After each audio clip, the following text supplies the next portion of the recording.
Hey everyone, it's Brian here with Our Weird World. You can probably tell by the sound of my voice, I'm not feeling so hot. Got a bit of a cold. I believe I got it from my daughter. She was feeling sick recently. It's not COVID. I know everybody asks when you get sick nowadays, like, oh, did you get COVID? It's not. I think it's just a little head cold. She got over hers right away, and then the next day I get it. But anyways, today's Valentine's Day. If you celebrate it, I hope you have a good day. Spread some joy and love and for the people around you that you love, right? Um, but anyways, last week's episode had some technical difficulties, but I was able to get it finished and recorded and edited. So here it is. I hope you all enjoy it. Have a great Valentine's Day and enjoy the episode. Thanks for listening. Hey everyone, welcome back to the podcast. I'm Brian. This is Our Weird World.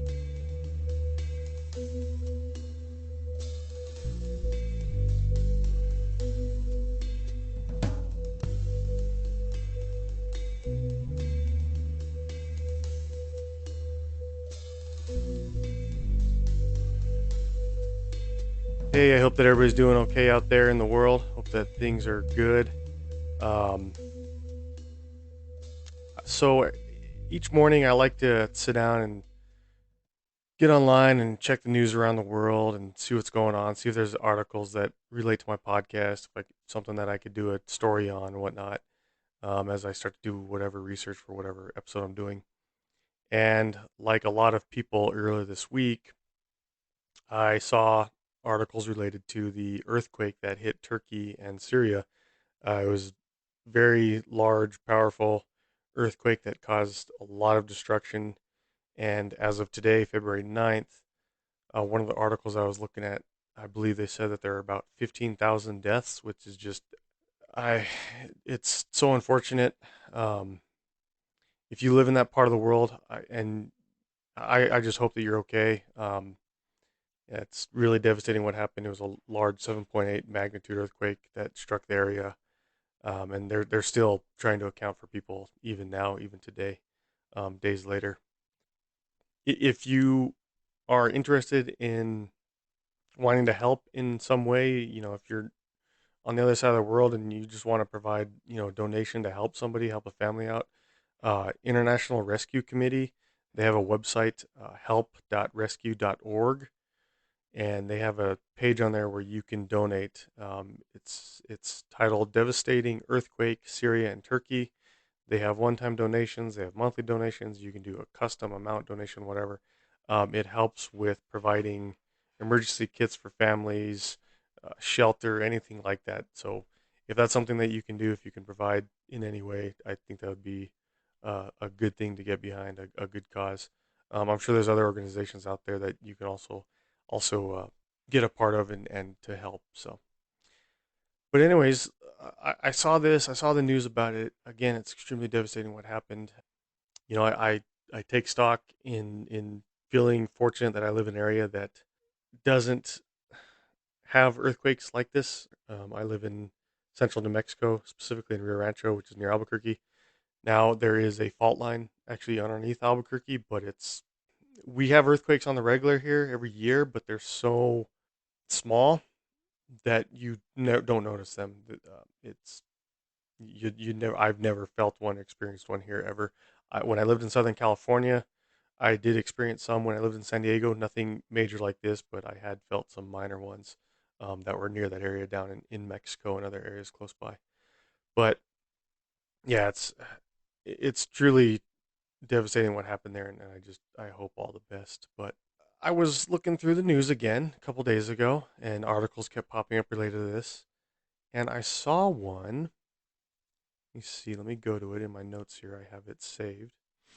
That was from an online news company called the Daily Dot, and the headline kind of struck me, and I thought, well, it'd be kind of interesting to talk about this a little bit. Not necessarily the earthquake, but what I'm going to mention here. So the headline of the article says, "What is HAARP? HAARP, and why are conspiracy theorists blaming it for the massive earthquake in Turkey and Syria?" Yeah, so what is HAARP, and why are conspiracy theorists blaming it on this earthquake? I agree. So I have a basic, vague understanding of HAARP. I've heard about it before. I've seen articles about it, but I've never truly, really known exactly what it is. And what is it that conspiracy theorists believe about it, and why do they think that it caused this earthquake? So that's what I wanted to get into. But I want to look at this article first. So let's look at this article from Daily Dot. I'm not going to read everything. I'm going to kind of just skim through it and give you some of the highlights. The first sentence says, quote, conspiracy theorists responded to the devastating earthquake that hit Turkey and Syria on Monday, this was February 6th, by claiming that the natural disaster was caused by the U.S. government. Well, that's a pretty bold claim from whatever conspiracy theorists are stating this. Why would we have any reason to use any sort of, I use quotation marks, air quotes, weapon against them? That doesn't make sense to me. Seeing that first sentence, I'm like, what? Why? No, I okay. Anyway, so continuing along, looking over some of the things. So they note the size of the earthquake when it hit at the time, the amount of people that are unaccounted for. This was early on. This article is a few days old now. It goes on to just vaguely talk about HARP, which I will get into. So here's a direct quote from some conspiracy theorist. It doesn't say who or name or anything like that from that posted this on Twitter. It says, quote, the earthquake in Turkey looks like a punitive operation by NATO or the US against Turkey. Again, why? Where are you getting this from? I don't understand the thought process behind this. Continuing along, quote, the video shows lightning strikes, which are not normal in earthquakes, but always happen in HARP operations. Okay, do you know this for a fact? Are you do you work at HARP? Have you seen HARP in operation? Okay, that all right, whatever. So the article does go on to talk about them. This quote from this person tweeting talking about lightning strikes and not normally happening during earthquakes. So they're doing the person whoever wrote this article is doing some, trying to I guess debunk a little bit. And so anyways, they say in the article, in reality, the phenomenon known as earthquake lights has been well documented. And I looked into a little bit, and yeah, it does happen. They say also it remains unclear whether the flashing in the video is actually from lightning or power grid substations being damaged during the earthquake, which would make perfect sense. You think about if you had a power grid, power station with a lot of big high voltage transformers, you have an earthquake shaking things apart. Yeah, they're going to be at risk of damage too. And guess what happens when transformers are damaged like that? They pop and you see a large arc and this bright light as they pop. I've seen it occur in extreme lightning storms that we have here in the Southwest when you have a transformer up on an overhead power line on a pole. When like a tree falls over on the power line or whatever, or the power line just falls over because it's so old. They're made out of wood. A lot of them, not all of them, but a lot of the older ones here are made out of wood. I've seen them get damaged and fall over or have a tree fall on them, and then you see that transformer just boom, and you see this giant spark of light. And I did watch the video of this that they're talking about that was quoted through this from this person on Twitter, and I definitely agree with the article where it's like you can't really tell. Like I get what they're saying; it does kind of look like lightning, but it's happening a lot. Like they're flashing, flashing, flashing, flashing, but they're all kind of in one area. So I'm like, it does kind of make me believe what they're saying. Like this is probably a power substation that just was in the right spot, got taken out during this earthquake, and all the transformers are popping and exploding. I agree with that statement. That's to me kind of what it looks like, but it is hard to tell. It's in the dark. The video's not that great. It's hard to tell, but anyways, I could agree with that. Anyways, of course, a lot of finger pointing on social media started coming about because of people tweeting stuff like this, and the finger pointing was at the U.S. and at this HARP program, saying, "Oh, it's their fault. They did it. They're using this to target us and cause these earthquakes." Another quote. Let me see here. This is another person on Twitter. It doesn't give who it is. Just this Daily Dot. They pulled it from Twitter. Quote: sad to hear about the earthquake in Turkey. It's very suspicious. Excuse me. It is very suspicious that there was lightning in the sky before the disaster. If you don't know what Project HARP is, then search it up. Coincidentally, when Turkey was becoming a thorn in NATO's neck regarding Russia. Anyways, I want to focus on the HARP program. That's what I want to look into. That was originally what the headline of this article intrigued me about. I'm just looking over the notes here on this article, see if there's anything else I want to touch base on. Okay, well, there's really nothing else in the article about this that really is very informative. So let's just talk about HAARP. What is it exactly? When did it come about? What is it used for? And what sort of conspiracies do people believe revolve around it? So HAARP is HARP. It is an acronym for High Frequency Active Auroral Research Program. Now, this is a scientific facility which is used for studying our ionosphere. I'm going to talk about the ionosphere here in a little bit as well, so you have a little understanding of that.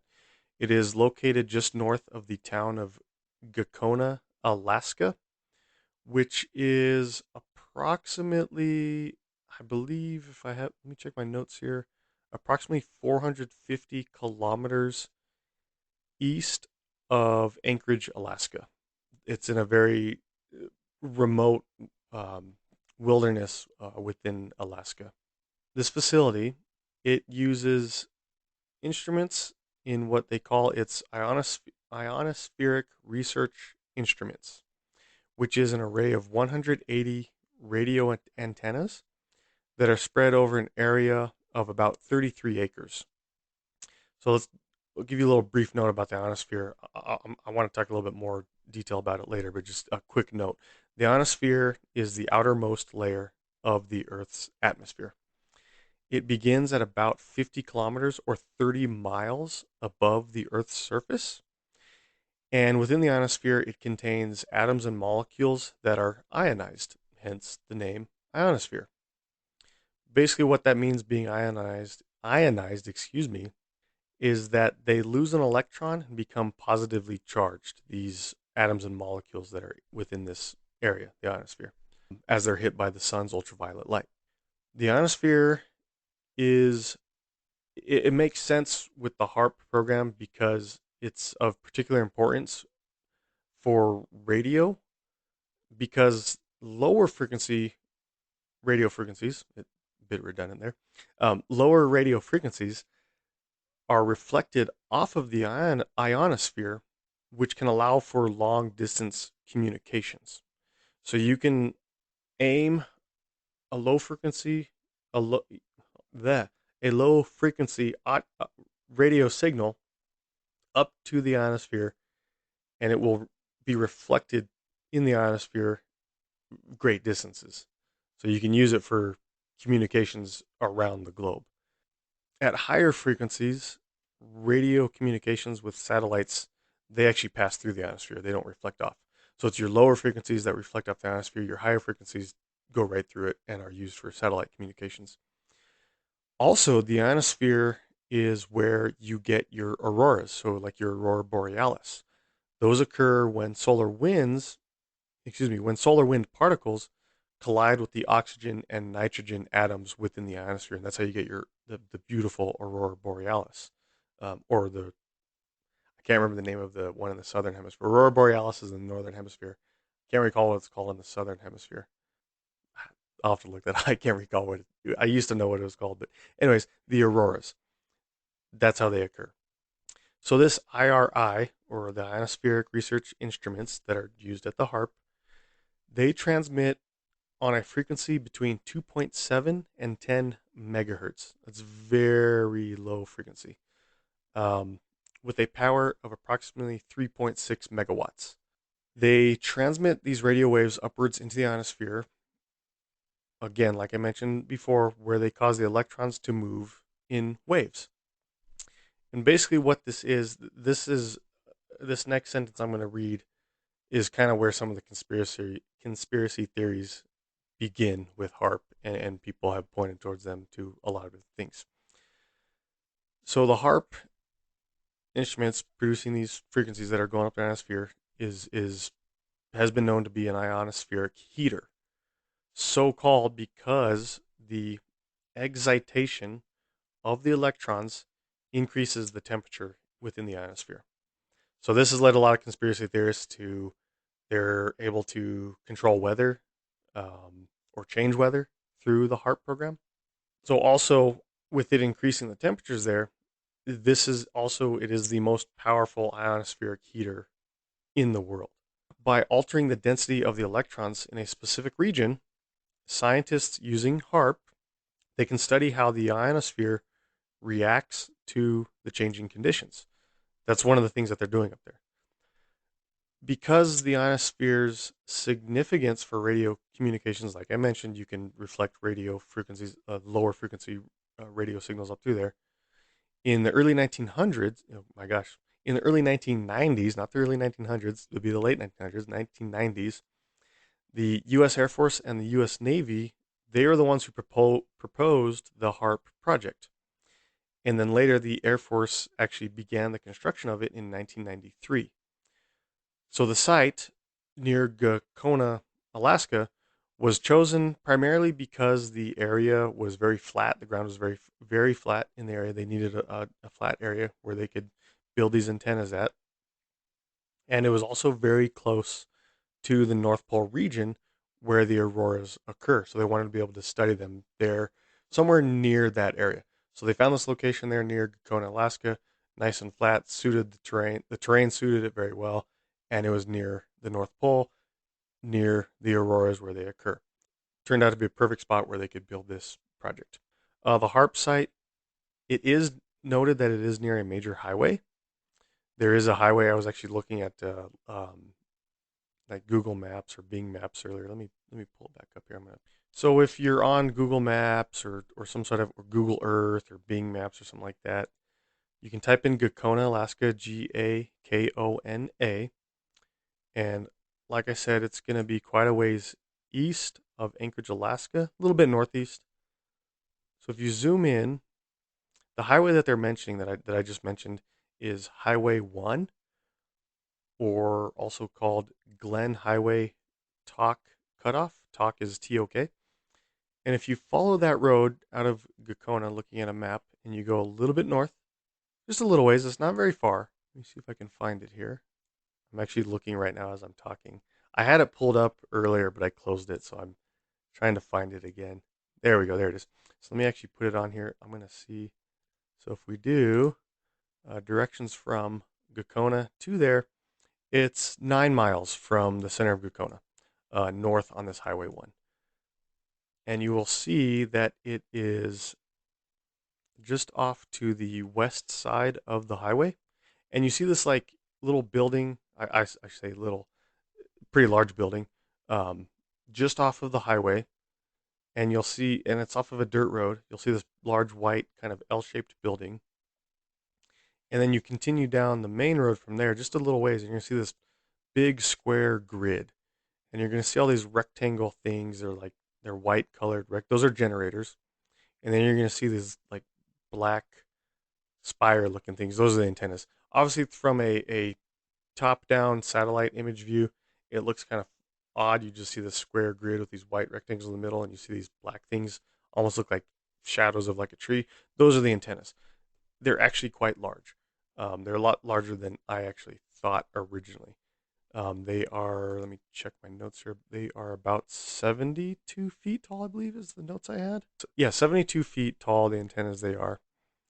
Like I said, there's 180 of them, and they're set up in grids where each like row has 5 generators. But there's if you look at that map view, there's 1, 2, 3, 4, 5, 6, 7 rows with 5 generators in each row, providing power to the antennas. But if you actually look up like pictures of it, like you go get on Google or Bing or whatever, and actually look up pictures, you can see just the size of these. These generators are massive. They're basically like semi-truck trailers that are permanently parked there, and then the antennas just tower over those. Like I said, the antennas are 72 feet tall, so they're quite big. Pretty impressive looking, actually. Also worth note, the responsibility for HAARP was actually transferred to the University of Alaska Fairbanks in 2015 from the U.S. military. Now again, getting into the conspiracy theories, it became very popular, especially when the 2010 Haiti earthquake happened. Little side note, when that earthquake happened, it was January of 2010. I was actually on the USS Carl Vinson, CVN-70. It's an aircraft carrier. We were leaving Norfolk, Virginia. The ship had just come out of a major, like midlife. They call it RCOH. It was an overhaul. They basically got the ship for a few years and rebuilt it essentially.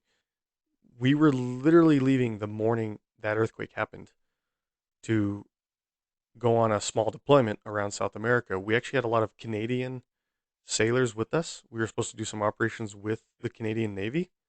But Big Navy, U.S. Navy, said, yeah, no, that's not happening because this giant earthquake hit Haiti and just devastated Haiti. And we were sent down there. We were the first U.S. military on scene. We basically just booked it straight to Haiti as fast as we could.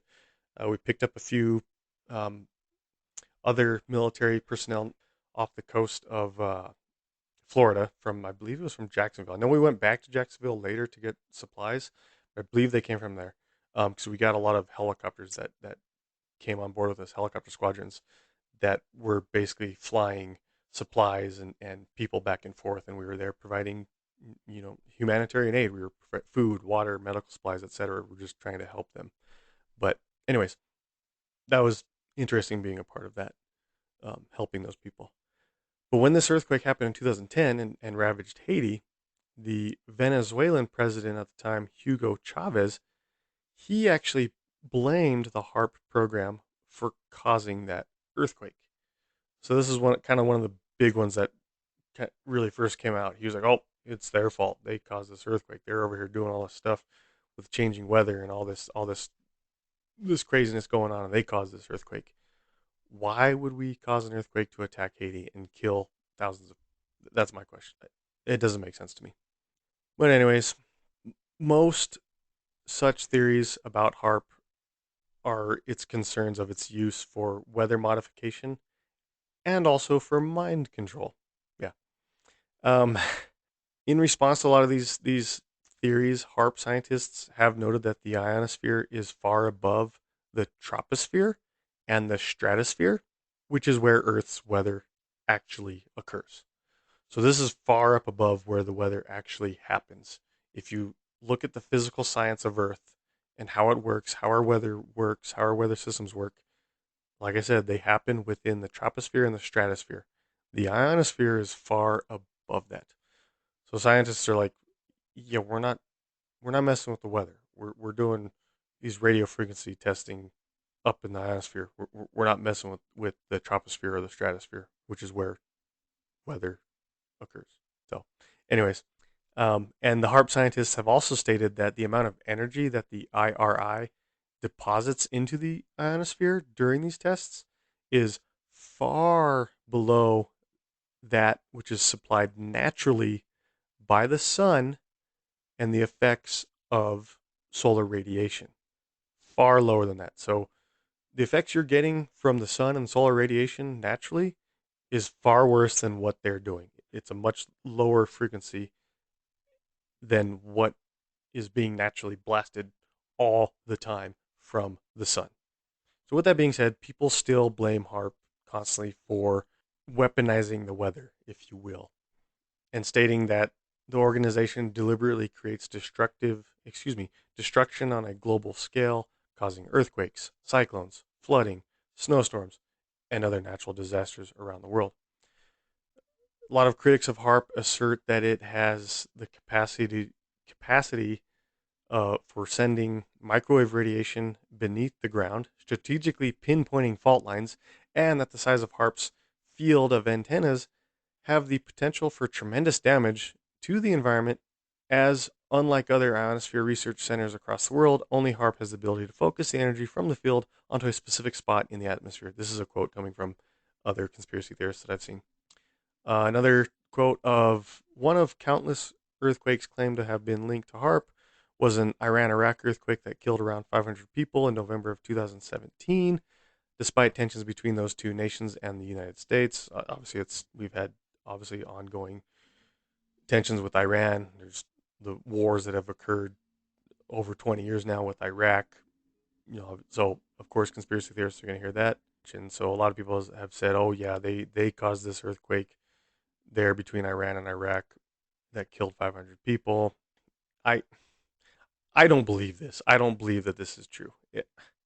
I'll talk about it a little bit later as far as my personal opinions with my experience. But anyways, so despite tensions between those two nations, Iran and Iraq, and the U.S., Iran's Deputy Interior Minister for Security and Law Enforcement, that's a mouthful, Mohammed Hussein Zalfakari, sorry if I mispronounced that, he actually dismissed these theories and the malintent towards this, denying such rumors had, quote, any scientific basis. So you have Iran's Deputy of Interior Minister for Security and Law Enforcement. He's dismissing this and saying, no, there's no scientific basis for this. It was a natural disaster. You have this guy actually there saying this. So I say good for him. I'm on that level, on that belief too. That no, I don't believe they're doing this. So, natural disasters, earthquakes, they happen. It's unfortunate when they do, extremely devastating, but fault lines on the Earth's crust, they exist and they move. That's how we got our continents. I'm a believer in science. I like science. I enjoy science. I enjoy learning things. I enjoy questioning things, certainly, and that's why science exists, is to question the world around you and things around you. Yes, there are a lot of things that are scientific laws, but there's also a lot that are theories that you know can be changed, maybe need to be changed.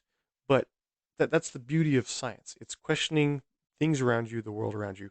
But when you start getting into stuff like this, conspiracy theories such as this, eh, um, I'm gonna look towards the science first and debunk any of these theories that people might come up with before I just say, oh yeah, oh that this is this government or that government doing this and controlling the weather and controlling this and doing that. I just want to put it out there, talk about it, let you think about it. You tell me your thoughts, your ideas on it, whether you believe it is this or that.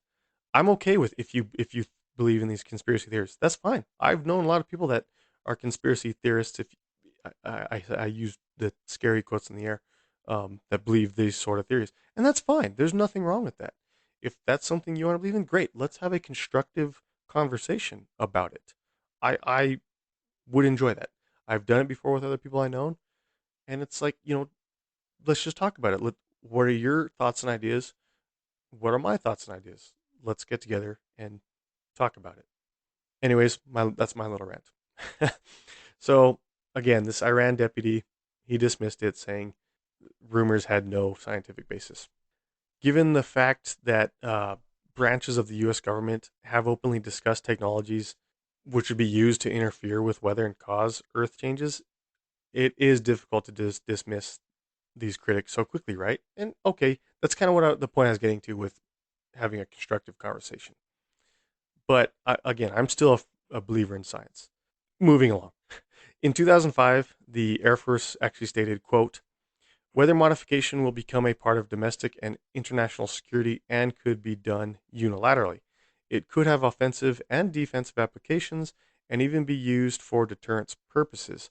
So that makes me believe that there are things out there that maybe they are doing for certain weather control. But I think this one in particular, with just focusing specifically on the HAARP program, I think is a little far fetched. The quote continues: the ability to generate precipitation, fog, and storms on Earth or to modify space weather and the production of artificial weather all are a part of an integrated set of technologies which can provide substantial increase in U.S. or degraded capability in an adversary to achieve global awareness, reach, and power. This was a quote in 2005 from the U.S. Air Force. I couldn't find exactly who said this, who it was. Was it the Secretary of the Air Force? I don't know. Someone put this out there saying this. So it makes you think that they must have something out there, like I said, that could potentially alter weather. Can they control it to a pinpointed degree where we can create a tornado to go here or an earthquake to go here or a tsunami to do this or do that? I don't. I highly doubt it's that extremely accurate. Like I said, that pinpointed. But can they do things to potentially manipulate weather that's already out there? That's already, you have a thunderstorm that's being produced naturally. Could they use something to potentially alter it? make it more severe? Okay, I guess maybe, but still, I'm pretty reluctant to say that's the case. Now, one of the other big conspiracies that has been spoken about before that I've heard a lot about is mind control. A lot of people believe that they're using HAARP for mind control. Now, the idea of mind control has been around pretty much as long as we humans have been around, really, and kind of have had a knowledge of our own existence. There's a lot of stuff looking back in history for it through supernatural, um, mind altering. I don't want to say drugs, but uh, food. I don't know if that's really necessarily the best word either. Substances, a substance. Yeah, that'd be a good word. Yeah. But anyways, manipulation of people's moods, emotions, decisions has long been a way to control the masses, right? I mean, that you can do. You can upset somebody's mood, and that's you're effectively controlling their mind, right?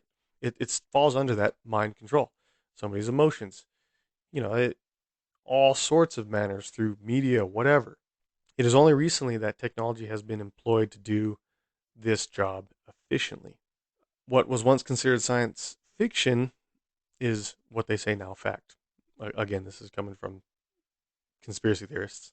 Um, so HARP critics claim that the facility is attacking citizens of the world telepathically, influencing their thoughts with low frequency vibrations. In 2013, a former Central Intelligence Agency employee, you guys might have heard about this guy, Edward Snowden, leaked classified government files. This was big news. I mean, this was global. Everybody knew about this guy. Everybody's heard about him. They made a movie about him. I've not seen the movie. I actually would like to watch it.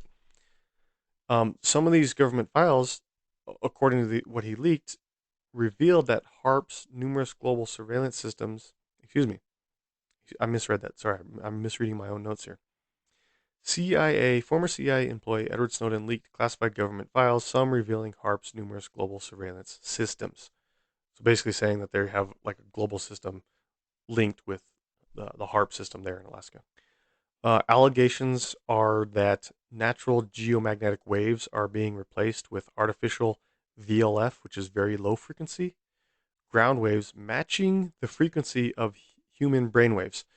Now, I've never like looked at this super deep, but everything has a wave. There is literally like a wave for everything can be measured in some sort of vibration or wave. And that I can kind of see that kind of makes that definitely makes sense. Your human brain waves, you can measure those. People do it all the time. You can have your brain waves measured. Is that I don't want to say the wrong thing. I was gonna say, is that EKG? There's what EKG, ECG, these different. I don't know exactly which one it is. I don't want to say. Anyways, I'm not sure. Your brain waves can be measured. So I can kind of see that where they're saying VLF, very low frequency ground waves to match human brain waves. Thus, this is the quote again, quote, thus influencing human behavior. It's said that HARP also uses cell phone towers as electrical stimulation conductors able to reach and affect entire regions. I can get where the conspiracy theorists are claiming this. And again, these files that were leaked from the former CIA agent Snowden. Uh, okay. I don't know. So moving on. A lot of thoughts are coming to my mind. I don't want to go down one rabbit hole to another and start a whole. Anyways, I'm just trying to put this information out there that I have. Another person, Bob McCoy, director of the Geophysical Institution at the University of Alaska Fairbanks, he has made an attempt to refute claims, saying, quote, this is from Bob McCoy, quote, electrical signals in the mind are low frequency. HARP is very large frequency. The waves are meters long. He's talking about the waves coming from HARP are meters long. Continuing his quote, so there's no way they could control minds. But this statement doesn't hold water with concerned citizens who have cited that the observations of Yale University's professor of physiology, Jose Delgado, he's considered a pioneer of electromagnetic mind control, um, in a peer reviewed report from Delgado called Physical Control of the Mind Toward a Psycho-Civilized Society. Delgado states in this that, quote, it is possible to control human movements, glandular functions, and specific mental manifestations using electromagnetic stimulation. Now, this is a pretty interesting paper if you want to read into it a little bit more, get into a lot deeper. Um, it's fairly long. I looked into a little bit. It was published in 1969, so this is long before the HAARP program came about. But yeah, it goes into talking about just like that, using, like I said, electromagnetic signals to basically cause mind control and manipulate people through it. If you want to check it out, I'll try to add a link for it. Um, it is a pretty neat paper. Like I said, I did skim through it. Let me see. I'm actually looking at it now again, just kind of refreshing myself. Part three: experimental control of brain functions in behaving subjects. There's a section here. It says in it. This is a quote directly from his paper. These accomplishments should familiarize us with the idea that we may also control the biological functions of living organisms from a distance.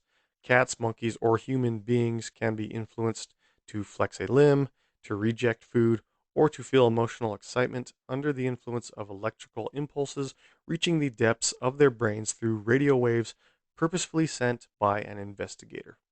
And it goes on to talk a lot about stuff like this and his findings and his ideas behind this.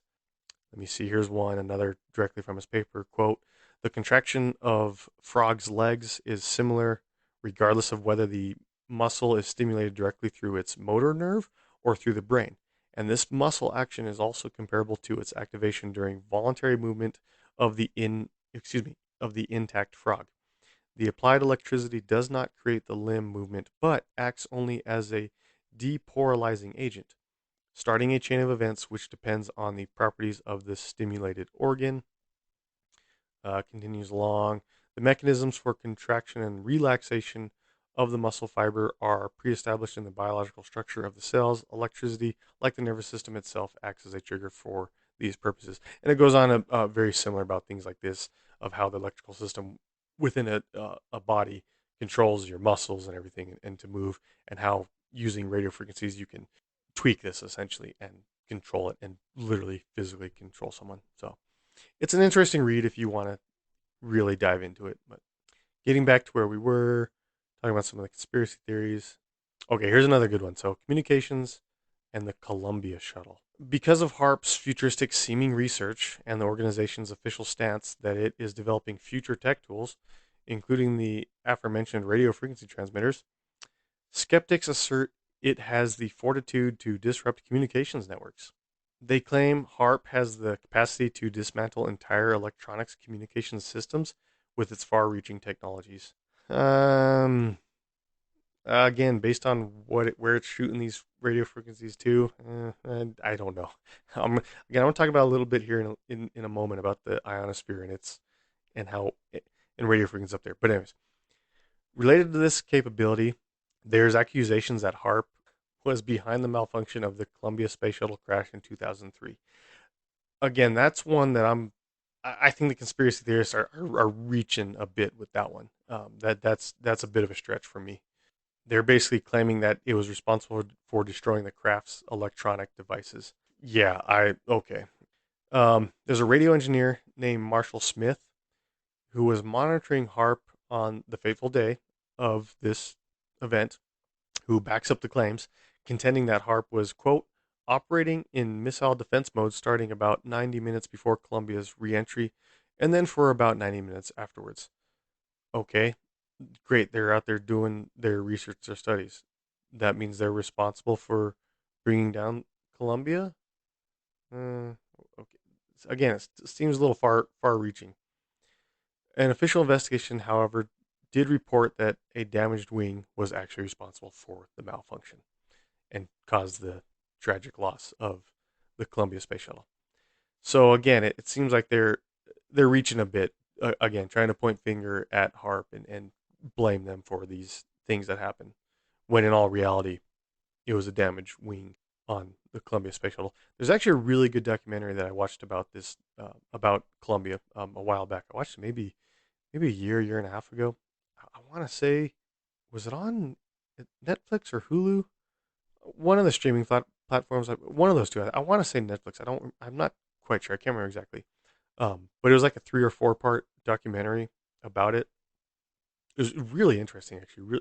Of course, it's very devastating what happened, but the documentary about it it was really neat. If you can find it, check it out. It was actually really cool. Really, I don't think cool is the best word. Very interesting, very informative. That's a good, very informative.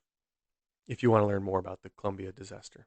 More theories regarding HARP's agenda and activities are they're lacking in scientific evidence.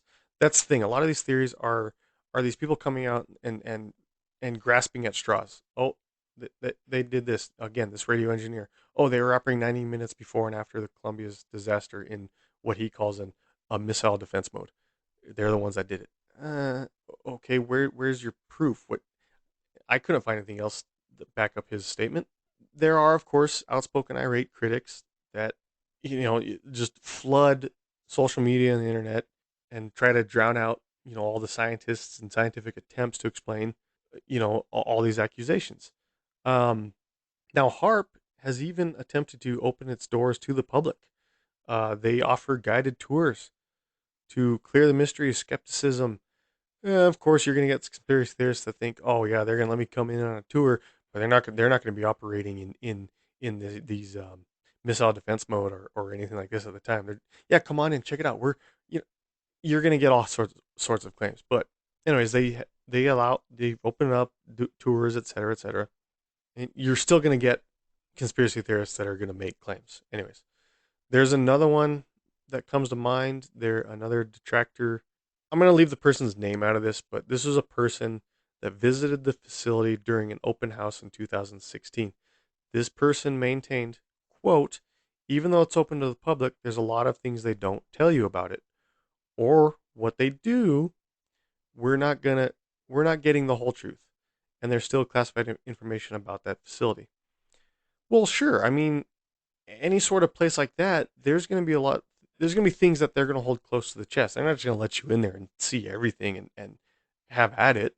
Um, Similar going along with this sort of radio frequency and radio communications testing and scientific testing. My dad used to work at a place called the VLA, Very Large Array, which is in southwest New Mexico, near Socorro. If you're familiar where Socorro is in New Mexico, it's basically straight west out of there. There's a town, you go west from Socorro to Magdalena. You continue a little bit further west from there. There's a town called Daddle.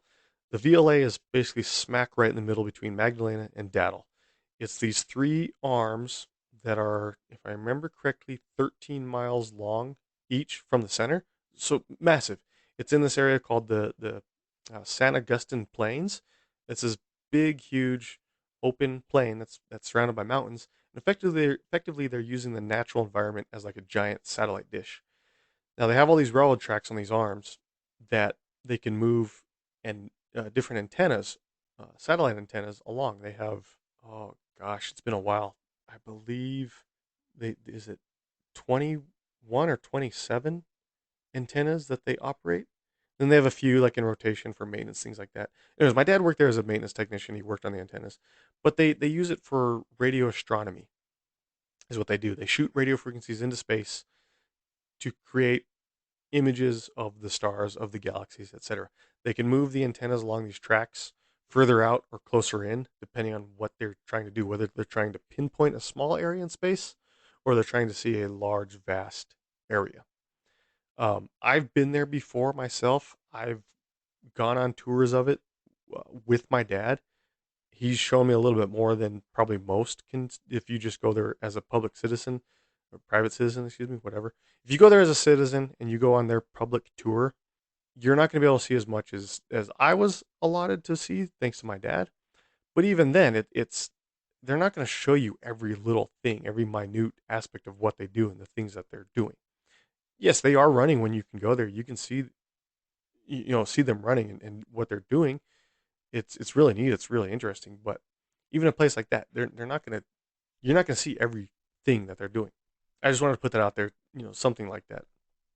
And me personally having experience worked in the U.S. military, in the U.S. Navy. Again, yeah, there's things that you're not going to know about. I had a security clearance when I was in. It wasn't top secret. I had a secret clearance, so I had some access to some things, but not that I ever used it because of a particular job I had. But they're not just gonna, oh yeah, willy nilly. Hey, yeah, come on in, come check out this classified space, whatever, what we're doing. Yeah, no big deal. No, it's not gonna happen. We offered tours on our ship at when we were in our home port in San Diego. People could come on board and check it. It wasn't like anybody could just go. I'm saying there was the ability for you to come and do a tour of the ship if you had like a family member on board, things like that. I believe they did public tours where they would have people escort them. I don't remember exactly. I think they did, but they're not going to just. People weren't allowed in the top secret spaces, the classified areas. You're not just gonna be able to go in there. Anyways, that's just my point is they're not going to show you everything, of course. There's certain things that they're going to hold close to the chest and they don't want everybody to know about. Certainly. Any sort of facility such as this, especially the time being that before 2015, it was being operated by between the Air Force and the Navy. Now, obviously, this was from 2016 when this guy went there, so this was after the University of what was it Fairbanks? Oh my gosh, it was after the university had taken over. But still, I'm sure there's stuff that if they're still doing the same operation, they're not just going to want to let anybody and everybody have access to it. Makes sense. But so it's unclear whether the global increase in geological disturbances, earthquakes, weather phenomena such as that is coincidental to HAARP's activities. Yeah, I'm kind of leaning towards that statement that yeah, it's just coincidental, and they haven't been operating for a very long time. They've been operating since the mid '90s. So yeah, I would be a believer in that it's purely coincidental. With everything going on in the world on Earth, with us being here, it's there's so many different things you can start pointing your fingers at, and different conspiracies and this and that, and environmental changes, et cetera, et cetera. Now, is the organization withholding information from the public? Yeah, I'm sure some of it. Yeah, is it? Does it have to do with weaponizing their radio system? I don't know about that. Yeah, we'll see. But like I said before, I wanted to talk a bit more about the ionosphere and these radio frequencies and how it works. So, like I said at the beginning and earlier in this, they're shooting these radio frequencies up into the ionosphere, right? That's where it's aimed at. Now, let me go to. I want to talk about radio frequencies, actually, radio spectrum. So, yeah, like I said, the HAARP, High Frequency Active Auroral Research Program. You got high frequency, the auroras. It's a research program. It literally says it in the name. Um, again, like I said at the beginning, they're transmitting frequencies between 2.7 and 10 megahertz up into the ionosphere. So if we look at radio frequency spectrum chart, it give you kind of an idea of the sort of frequencies that exist around us all the time on a daily basis. So like I said, HARP is operating at about 2.7, is that what I said? Let me make sure I get made for it. 2.7 to 10 megahertz. Give you an idea of that in radio frequencies. If you want to look up radio spectrum, you can get online and search radio frequency spectrum. You can go to FCC, check out their website. They have information on this stuff. But just a really vague, quick overview, looking at a spectrum chart. You're so so VHF and UHF are typically what you hear of when you start talking about like radio and television. If you have an antenna, you're receiving your TV signal. I'm not talking about satellite TV or cable. I'm talking about good old classic like bunny ears or an antenna up on your roof pointing towards wherever your TV transmission is coming from. Those operate in the VHF and UHF bands within the radio spectrum. VHF is very high frequency, UHF is ultra high frequency. Now, VHF typically starts around 30 megahertz.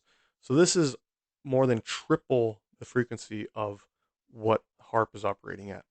And it goes up from there, up into UHF, and UHF continues along up into close to 1,000 megahertz. So I just want to talk about some little um, slices within there. So your television, typically you're going to start around 54, 55 megahertz. In your VHF, moving up, moving up, moving up. You're going to go up in as you get towards your 90 megahertz. This might sound very familiar. You ever get on your radio, listen to radio, driving your car, you're on FM, you're scanning through channels. Where do they typically start? Right around 88, right? You have like 88.3, 88.4, 88.5. 89.8, 89.9. That's megahertz. That's an FM radio frequency. And they go up from there to about 108 megahertz. Pretty common, right? You scan through your radio channels on your FM radio. You get up to 107.6, 107.7, 0.8, 0.9, 108. And it loops back around. That's your FM broadcast radio frequencies are typically between about 88 and 108 megahertz. That's within the VHF or very high frequency band as well. Then you move up from there. You start getting into aircraft frequencies that are used for airplanes. You start getting into military frequencies that the military uses. You're still in the VHF band there, but you're in the high band. So you have VHF low band, which starts around 30 megahertz, moving up into your FM radio. Then you get into your VHF high band, which is around 150, 160, 170 megahertz. And then you start coming in. You're still in television here as well. Um, so your television typically starts, like I said, around 54, 55 megahertz. You're up in the higher band now. We're at about 174, 175 megahertz. You're still in your television. You're still getting television channels within this frequency. Keep going up even higher, about 225 megahertz. You're into more military frequencies that they're using, up to about 400 megahertz. Federal government has a allotted space between about 406, about 420. That's just for them. You get into more amateur bands between about 420 and 450. Now you're getting into your UHF, ultra high frequency. And this, again, you still have television frequencies within this band as well. Continue along from there, about 450 megahertz up to about 746 megahertz. You're still in television there. You're also in, there's a little window at about 600 to 608 to about 614 is your radio astronomy. That's kind of what I mentioned before with the VLA down here in southern New Mexico. They use radio astronomy. They're operated under the NRAO, National Radio Astronomy Observatory. They're using radio astronomy, those kind of frequencies in that little sliver there. Now moving up to that 746 megahertz that I mentioned, you're still in television channels there.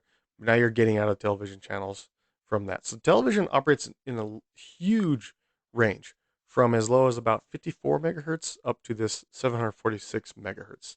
And this is all your television channels from channel 2 up to channel 60, however many you can get over the air channels nowadays with the since they got changed years ago and they went to that all that digital stuff.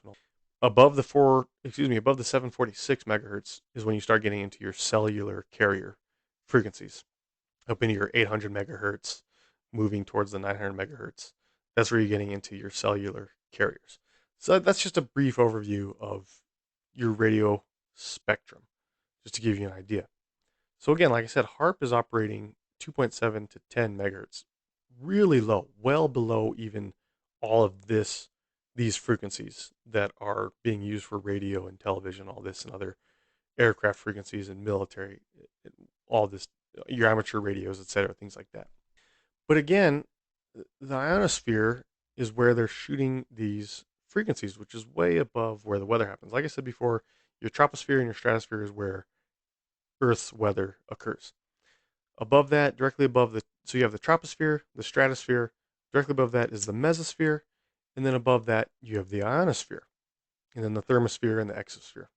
So they have these radio frequencies that are going up through the ionosphere. They're shooting them around there, which can be extremely good for long distance communications because the radio frequencies that they're operating at aren't high frequency enough to get out of the ionosphere and up into space. Like I said, the higher frequency, much higher frequency, are used for satellite communications.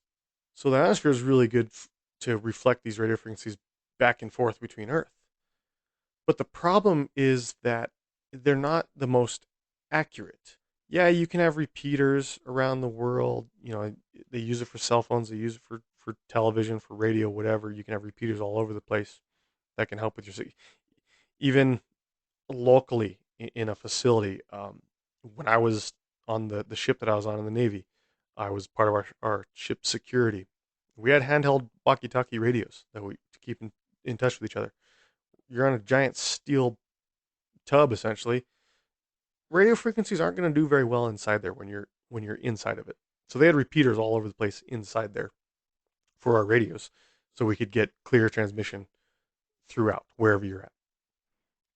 I'm focusing on one little tiny relative to the Earth, one little area. But I'm just saying you see them all over the place, antennas all around, whether it's cellular, radio, television, whatever. There's repeaters all over the place to get those signals out further and more precise. Because as you start to go further away from your source, your signal is going to get really weak and it's not going to be as precise. That's kind of what you're getting with the ionosphere when you shoot one of this radio frequency up there is, yeah, you can send it long distance and bounce it back and forth, but as it goes further and further and further away, your accuracy diminishes big time. So you need these repeaters, etc., things like that to help it. Now, maybe this is what was mentioned in, like I talked about with the Edward Snowden, uh, the leaks that he had, where in some of the papers it talked about their other substations around the globe. Perhaps what they are, that's what they are. Perhaps they're these sort of, if you will, repeaters to keep their. And I could see that would make sense that they would have repeaters around the globe to keep their signal more precise and stronger and help it move along.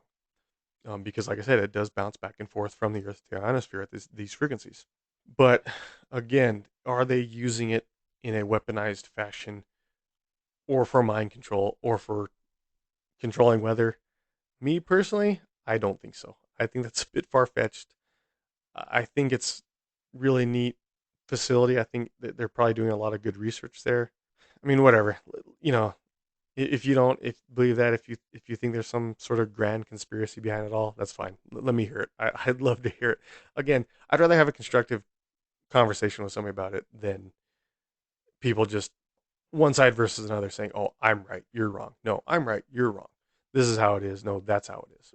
Look at the different sides and see, well, what makes sense, what doesn't on either. Um, uh, uh, I I I think it's a good place for doing research, but is all of their research necessarily good? Uh, I don't know. Maybe not. Is it bad or evil? Or are they using it to create earthquakes and kill people? I don't believe that. I definitely don't believe that's the case. I don't believe that's true. I don't think they caused the earthquake that devastated Turkey and Syria. Again, as bad and unfortunate as devastating as that is, I don't think that HAARP is out there doing that and creating these waves that are causing these earthquakes. It's a natural disaster. It's extremely unfortunate, but they happen. Yeah, that's where I'm at with it. I just thought this was interesting. I wanted to look into it a little bit more, get a little bit more understanding of what HARP is and what they do. Because, like I said at the beginning, I had a really vague understanding of it. I'd heard about it in passing through a lot of different places, news, people I know that I guess I would consider conspiracy theorists that have talked about it. But I wanted to know a little bit more for myself. There's definitely a lot more out there, a lot more information to it. This was just a little slice of what I wanted to get into and talk about it and put it out there for you guys, and maybe you could learn something from it. So yeah, I hope you enjoyed that. There's one thing I wanted to mention that I actually forgot. I was going to mention in the middle of it earlier, and I totally just right over it, glossed right over, it and totally forgot. So I'll just talk about it now. I'm a fan of the band Muse. They've been around since the '90s. I've been listening to them. I know their first album came out in 1999. I've been listening to them since probably 2000 or 2001. Yeah, 2001. I think when their second album came out was about when I first got into them. But anyways, I'm a big fan of Muse. I enjoy their music. I've always liked their music. Matthew Bellamy, the lead singer, frontman, guitarist of the band, I guess you maybe I don't want to call him a conspiracy theorist. I don't think it's fair of me saying that he is. But if you look at their music historically, a lot of things that he sings about in his writing and his lyrics definitely are sort of conspiracy based, if you will, I guess. I think he leans on it as a way of creating lyrics and questioning the world around him, which again is great. I think that's fantastic. Question things around you. It's like I said, I love science, and that's even the nature of science is question the things around you, question the world, question things that exist and why they are the way they are. Is there an alternate version or can this be changed? Whatever. But my point is that his music, you listen to Muse, his lyrics, a lot of it is very much surrounded with.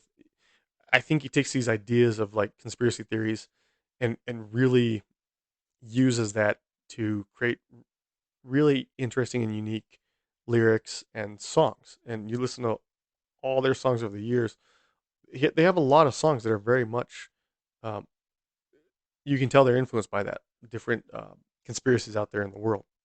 And he's using his music and his lyrics to question things, and not just conspiracies, but global events and things happening and leaders of the world, things like that. He's using his platform as a musical star to kind of question that sort of thing, and using putting it within his music.